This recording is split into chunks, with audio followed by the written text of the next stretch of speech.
ready to keep you company wherever you are. Carte Blanche, the podcast, brings you immersive, hard-hitting stories anytime, anywhere, every week. You're listening to another episode of the WholeWeek Wrap with Daily Maverick and Carte Blanche. With us today is Business Maverick journalist Ray Matlaka. Here's what we're chatting about today. We've seen the devastation of the Israel-Hamas war, and South Africa won't be left unscathed. Is Pravin the problem? Why our SOEs just can't seem to get it right. A lot of people say that he's not the right fit for overseeing the DPE department and by extension overseeing SOEs. Then South Africa closes the books on Steinhoff. And grains of hope in the latest census report. Let's get into it. Welcome back to the show, Ray. It's been a long time. So how have you been? I'm good, exhausted. I think end of year fatigue, that feeling is setting in. I mean, there's like less than 80 days left before the year ends. So I'm hanging in there. I did not want to hear that. That just makes the end of the year real. We have quite a lot to get through today. And the first one is the big story, I think, that's on everyone's radar. And it's the horrific Israel-Hamas war, which erupted so very suddenly on the 7th of October. It honestly caught everyone by surprise, I think. And in the past week, the true devastation of this worsening conflict has become very clear, with casualties in the thousands and hundreds of thousands of people displaced on both sides. Most people focus on the Israel versus Palestine debate. I want us to talk about how this conflict could potentially impact Africa and South Africa. Firstly, there's the big discussion around oil and gas that I've seen. I think I read somewhere that the price of a barrel of oil increased by almost 5% in the first 48 hours since the war broke out. And the same for gas, with a 12% increase. It's quite a sad matter and conflict. It's rooted in history, politics, and geography as well. But I think the true cost here is the human cost and disruptions to lives. What happens with wars is that it does impact many nations. South Africa's economy is also impacted. You cited the rise in the international oil price, and that on its own will impact South Africa because South Africa relies on oil imports. Wars naturally do have an economic impact, especially for South Africa. We saw when the Ukraine war and Russia war broke out last year, international oil prices jumped. And the same has happened here with the Israel-Hamas war. The international oil price increased beyond $90 per barrel. And South Africa imports oil to be able to have petrol and diesel available. That oil that is imported is refined later into petrol and diesel. And the cost of importing that oil, it becomes more expensive because of the increase in international oil prices. At the end of the day, the impact to South Africans and South Africa will likely result in further petrol and diesel price increases because the cost of importing that oil has increased. So we will feel the impact as a result of the Israel and Hamas war. And are there any other commodities that we should keep an eye on aside from gas and oil? I know there has been some talk about shipping companies that might be impacted. I read somewhere that the insurance costs for shipping companies going through the Israeli ports have already kind of spiked, and that might impact shipping costs as well. Well, that's quite a big impact as well, but I can think of other commodities such as grain and wheat that we import as well through many countries that are surrounded by Israel too. So those commodities might increase the price of, and that might make food much more expensive in South Africa. So we really cannot escape the effects of this crisis. There's already talk of Iran and Lebanon also getting drawn into the conflict, which could destabilize especially the oil-producing nations even more. But for now, experts are saying that global markets should be relatively okay if matters don't escalate. What have you heard from local market experts? A lot of people are taking a wait-and-see approach, seeing how this war will unfold and how long it will last as well. The longer this war goes on, the more disruptions we'll see. If this war does prolong, it will disturb financial markets. It will impact the price of oil further, and that will really make things much more expensive down the line. Another CEO bites the dust as Eskom board chairperson Mpho Makwana resigns. Mere hours after him calling it quits, Parliament's Standing Committee on Public Accounts, or SCOPA, said this is yet another sign that all is not well at the power utility. But Eskom isn't the only state-owned enterprise clinging on for dear life. Transnet is also in a state of chaos. So, is Public Enterprises Minister Pravin Gordhan the one to blame? So, onto local matters, and this is something that I think impacts us more directly, obviously, and it's all eyes on Pravin Gordhan, and it's not in a good way, necessarily, with many South Africans and politicians asking what has Gordhan done to fix our failing SOEs. I think if you speak to most South Africans, they would probably say, well, it doesn't seem like he's done anything, really, because things just seem like they've gotten worse. I first want to look at what he has done for our state-owned enterprises. To answer that question, we have to look at what role Mr. Gordhan has at SOEs. As the minister, he is in charge of governance affairs of SOEs, such as Transnet and Eskom. He is responsible for making appointments such as CEOs and individuals on the boards of SOEs. That's his role. That's his mandate at SOEs. It's a very difficult question to answer because, there's so much bad happening with SOEs at the moment. So a good might be that he has managed to appoint people at SOE boards, fill them up, and made appointments in various CEO positions. But the counter argument is that did he actually appoint the right people, capable people, when it comes to SOEs? The only good I can see here, Lizanne, is that he's managed to fill up the boards of SOEs, but the quality of those individuals on those boards, that's another question. The chaos isn't limited to just the SOEs themselves. If you look at the latest outcomes from the Auditor General, his own department is also in a horrible state because they just received a truly abysmal audit report from the Auditor General. I want to quickly just read a section from that report, which I think summarizes exactly the sentiment the AG had about the Department of Public Enterprises. And it says, overall, the audit outcomes have remained stagnant with no notable improvement in the current year. The portfolio indicates an environment that is failing to implement a robust financial management system that could produce credible financial reporting. So what happened with this darling department that everyone pinned their hopes on? Do you think it's a case of Pravin just having given up? Do you think it's because the ANC is not backing him properly? Or do you think it's because corruption and under-the-table dealings have just gone beyond his control? Well, it's interesting. It depends on who you listen to. A lot of people blame Pravin Gordhan. A lot of people say that he's not the right fit for overseeing the DPE department and, by extension, overseeing SOEs. Gordhan has been a state capture hero who has now become a thorn, apparently, in many SOEs. A lot of people say that there is a lot of political interference that he is responsible for at many SOEs. As the minister, he is not allowed to be involved in the day-to-day running of SOEs. His role is to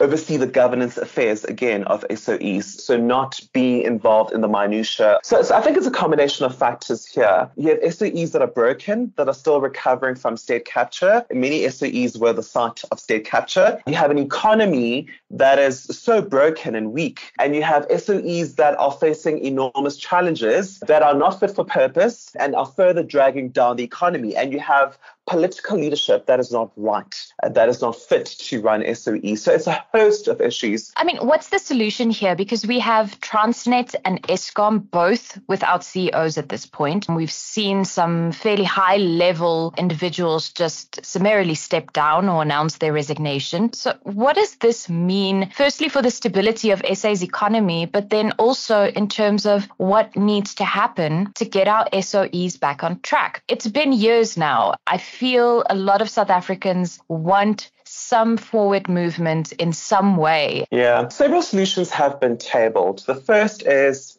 appoint capable people who are experienced, have industry experience. So if you're going to appoint the next Transnet CEO, appoint someone who has rail logistics, port experience, someone who knows how to run logistics operations, because the CEO, Portia Derby, who will leave in October, when she was appointed in 2020, a lot of people didn't see her as being fit and having the right logistics skills to run a huge entity like Transnet. The second is the government and how it views SOEs. It needs to embrace the involvement of the private sector and seeing the private sector as a partner for delivery, because state-owned enterprises alone cannot fix their operations, cannot run the economy. A lot of them don't have the right skills in place, and the private sector is actually offering its skills and resources to help many of the SOEs, including Transnet and Eskom. So the solution seems simple. Absolutely. And I think that final point that you just raised about the private sector is so important. And I remember we also touched on it in my conversation with Heather Robertson a few weeks ago about the National Development Plan. And again, how the private sector is crucial in getting things to move forward. And also, I think it's quite important to add that the private sector hasn't covered itself in glory as well. Absolutely. It also has its bad aspects too. So yes, we're seeing it as Captain Savior, but it is also driven by profits as well. So it wouldn't be helping SOEs out of the goodness of its heart. Definitely. Another painful chapter in South Africa's history came to a close last week as Steinhoff officially closed its doors. The company, once a jewel in investment circles, went up in flames practically overnight in 2017, when German prosecutors questioned the company's earnings. The share price plummeted, leaving investors, many of them pensioners, with devastating losses. But the fight for accountability continues. Speaking of dodgy private companies, let's get into Steinhoff. It's been the scandalous story of our lives for years, and this past Friday we saw Steinhoff officially close its doors following lengthy liquidation processes. It's delisted from the JSE and the Frankfurt Stock Exchange, and the company will now essentially belong to its creditors. But what does this mean for investors who lost millions in the Steinhoff implosion? Is this the end of the road for them? What is happening to the many South Africans who lost so much money? Yeah, I mean, a lot of investors lost a lot of money through Steinhoff, more than 200 billion rand. A lot of people with pension savings and, had investments through Steinhoff or some exposure to Steinhoff. There are many losers in this scenario. As an example, the shares of Steinhoff, before it admitted to accounting fraud back in 2017, they were trading at about 96 rand a share. But moments later, towards its delisting, the shares were trading at about 2 cents a share. So that demonstrates the enormous loss that a lot of people have suffered. It is the end of the road. So shareholders, unfortunately, don't have any recourse left unless they sue the former executives of Steinhoff who oversaw this crisis. But really, there is not much that investors can do here but to really stomach those losses. Meanwhile, the battle continues in court, though, more specifically in German courts, as Markus Jooste faces criminal charges there. Do you have any updates for us on that matter? That court case is still ongoing. The deliberations was that whether Mr. Markus Jooste should attend court proceedings in person or not. I see that the court has now ruled that Mr. Markus Jooste has to be in court to face the music in person in Germany. But there is also a bit of good news as well. The JSE is now demanding that Markus Jooste pay a fine of 15 million rand for his role in the Steinhoff saga. He has also been barred from being a director of any listed company for 20 years. So it might not seem like there's much justice around, especially in South Africa, but there are tidbits of justice and nuggets of justice regarding holding Mr. Jooste accountable. This has certainly opened up our eyes to the various issues within the financial sector. I want to just kind of get a sense from you following this whole Steinhoff mess. Do you think the South African corporate world has taken any notes from the Steinhoff matter? Do you think we're in a better place now from a policy and regulatory standpoint? Because certainly we don't want to see anything like this happening again. I think everybody is deeply suspicious in the financial industry. And when a company reports financial results, there's now much scrutiny looking at the numbers and verifying the numbers and checking their veracity as well. So I think a lot of people are awake to the scandals around the financial industry. Regulators, unfortunately, the regulators who are meant to protect us, they were caught sleeping in the wake of Steinhoff's implosion, Tongaat's implosion, the auditing industry as well. Lots of scandals there. Many regulators were not aware of the scandals that unfolded. But I think now there is a sense of awareness about whether companies, what they present, is it really true or not? The good news is that there is a level of awareness about the scandals that might happen in the financial industry. Between February and May 2022, Stats SA field workers across the country worked tirelessly to complete South Africa's fourth census since the advent of democracy in 1994. Since then, the country has seen state capture, a basic service infrastructure collapse, and rising violence. The landscape has changed dramatically, so the importance of the latest census outcomes cannot be overstated. And while we'll be the first to admit things are not close to ideal, Ray Matlaka believes it's important for us to focus on progress, no matter how small. So, on to our final bit. You said that you're going to try and bring us some good news, and it's the 2022 census outcomes that were finally released. I mean, they were long overdue. And the figures for me personally were quite eye-opening, especially bits about women making up just over 51% of the population, the fact that education levels were slightly up, in terms of attendance figures, that more South Africans had access to piped water and electricity. So what did you make of the latest report? Lizanne, you and I work in the media, and we often criticize the government for its many shortcomings. And I think for me, the census was an opportunity to take a step back and look at South Africa's development since 1996. It would be foolhardy of me to not recognize that there has been quite good development since 1996. The number of young people between the ages of 5 and 24 who are attending educational institutions has increased since 1996.